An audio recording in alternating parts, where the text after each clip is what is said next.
really notice a difference. Right. Because I agree, you know, sometimes I'll be on tour and you go to a vegan spot and I'll take my bus driver in or my whoever's traveling with me and they're like, oh man, this is rough, you know, like they can't stand it. Crossroads is not one of those spots where you're thinking about like, man, I might not enjoy this meal. There's some good spots. LA has some great spots. You ever go to Follow Your Heart in the Valley? All the time. It's a great spot. Yeah, that's the spot close to home that I love. Like, Follow Your Heart. Shout out to Erwan. Erwan has like good vegan options. Chef Ito, who has a spot in downtown called Aluk, who took a vow of silence 22 years ago. Yeah. What? He's special, man. Yeah, 22 years ago took a vow of silence. And he's done? No more talking? No more talking. What in the fuck is that about? Yeah.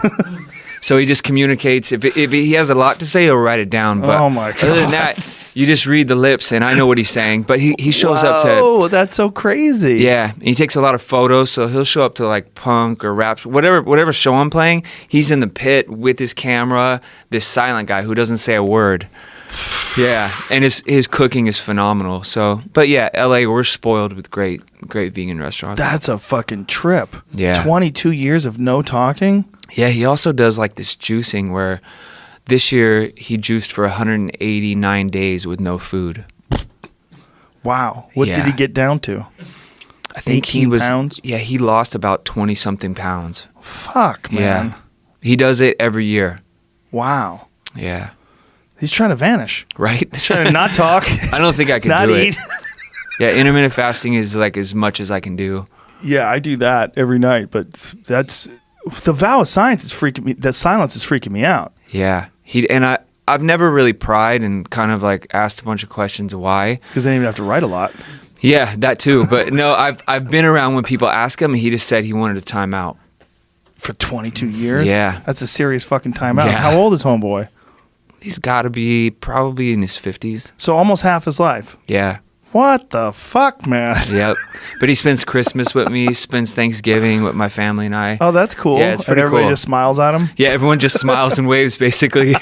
He'd be a good guy to sit next to someone who's on coke. Totally. 'Cause they would just talk his fucking ear off, and he'd just be sitting there all silent. Yeah, And they not just yes or no. Yeah, fuck, man. That is, I've never even heard of anything like that. Mm-hmm. Does he make any noises? Does he whistle? No. I've heard him snort one time when he was laughing hella hard, but that was about as close as it gets. So he doesn't laugh out loud? Like, ha, ha, ha, ha? Wow. Yeah, nothing. Terrible comedy club audience member. Yeah, it would be rough.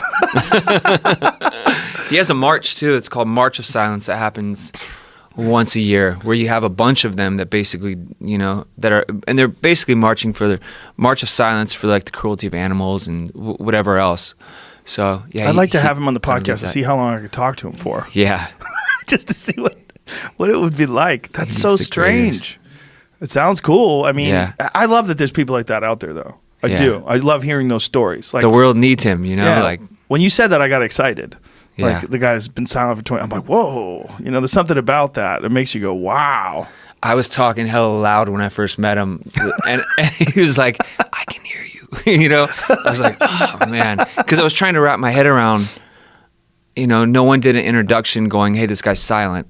Oh, they didn't tell you? No, I had no idea. So I'm talking really loud, and he just whispers to me, like mouths to me, "I can hear you," and I was like, "Okay." And then I just figured it out over time. Wow. He's silent by choice.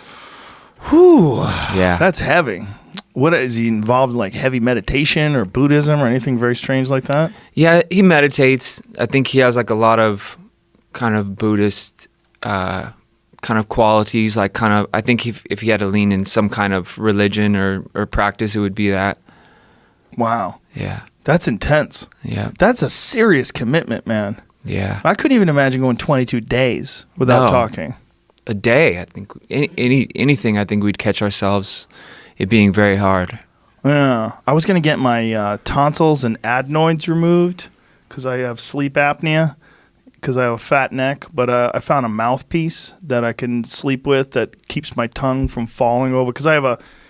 When your neck is thick, your wind hole is smaller, believe it or not, because the more muscle you put in, the smaller your hole gets. And then if you Yeah. have a big tongue, when you lay back, you can actually block your airway. Wow. Yeah, and so friends that I know have had their adenoids and their tonsils removed, and they actually take some of the soft tissue out of your passageway so you can breathe easier. But the problem is you can't talk for like 7 days. Oh, yeah, that would probably be rough for you. For me. Yeah. Yeah. And I then wonder if wide neck, you know, like the internet phenomenon, I wonder if he has the same problem. That guy must sleep terrible. Yeah. Yeah, his neck starts up here. It's crazy. His neck starts at the top of his ears and Yeah. works its way to his shoulders. Tonsils out is it's a bum out. I did that. Did you? Yeah. Did you have tonsillitis or?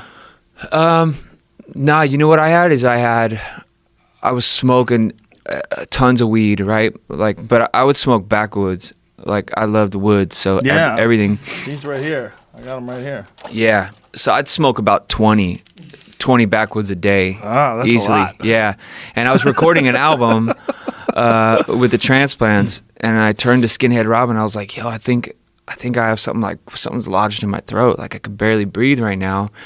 And kept smoking. Didn't even, I didn't really know what was going on. And then I went to the hospital that night, and they rushed me to another hospital to get my tonsils removed because they were like twice the size that they should be. And then I had a throat infection, and then it comes to find out I had what's called like Barrett's esophagus, which is like pre-cancer lining my esophagus from smoking and I don't know, I guess just abuse over the years. So that's what led to my tonsils being pulled out.